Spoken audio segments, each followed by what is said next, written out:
প্রহর কীর্তনে সংকল্প করিলাম, ষোলো প্রহর কীর্তনে সংকল্প করিলাম।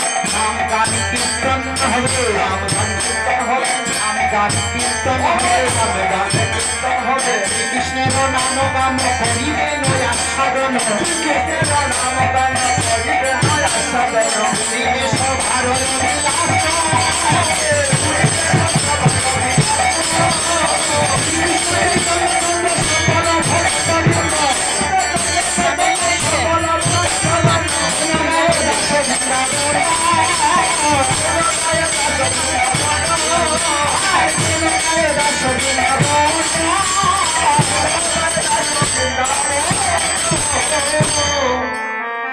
आज शुभ दिवस कीर्तन करছেন प्रभु। काल शुरू হবে 16 प्रहर ব্যাপী कीर्तन এই অঙ্গনে।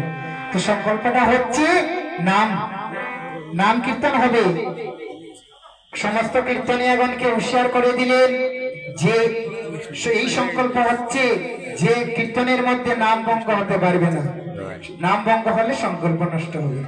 নাম রেখে নাম কীর্তন রেখে আপনার অন্য কোনো গান করতে পারেন, এটা অনুমতি হয়েছে, কিন্তু নামকে সঙ্গে রাখতে হবে। কারণ এটা হচ্ছে নাম যজ্ঞ। নাম যদি ছেড়ে দেন, নাম যদি ছাড়িয়া কীর্তন হয়, এটা নাম যজ্ঞ হবে না। তো এটার দিকে লক্ষ্য রাখবেন কীর্তনীয়গণকে। এই সংকল্প করলাম, আরে আমার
আদেশ করছেন অদ্বৈতকে, অদ্বৈতকে আদেশ করছেন কেন?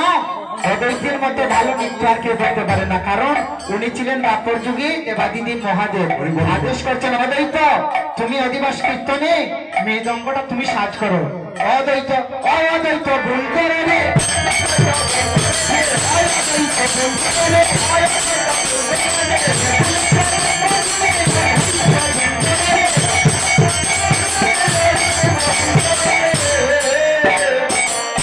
অদ্বৈতকে আদেশ করছেন তুমি আজ মৃদঙ্গটা সাজ করে দাও, কারণ আজ একদম অধিবাসের শেষের যে কীর্তনটা কিভাবে হচ্ছে, কে করছে, আর কাল যে কীর্তন হবে কে কীর্তন করবে, এটা প্রভু আজ ভাগ করে দিচ্ছে। তো আদেশ করছেন এই কীর্তনের মধ্যে যে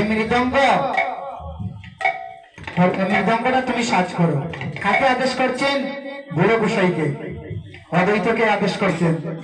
তো আগামীকাল যে কীর্তন হবে আপনাদের অঙ্গনে 16 প্রহর কীর্তন, এই অঙ্গনের মধ্যে কীর্তন কে করবে?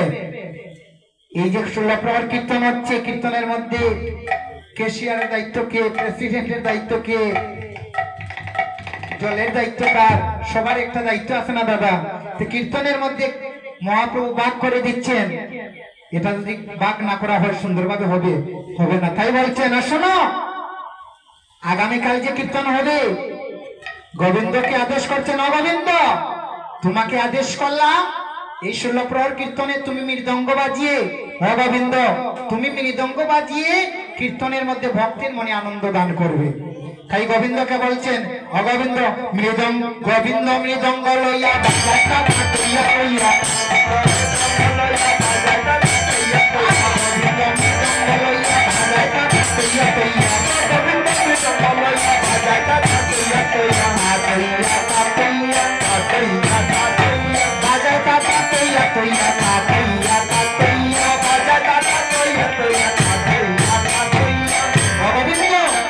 তুমি কি আর কোনো ভুল পেলে না?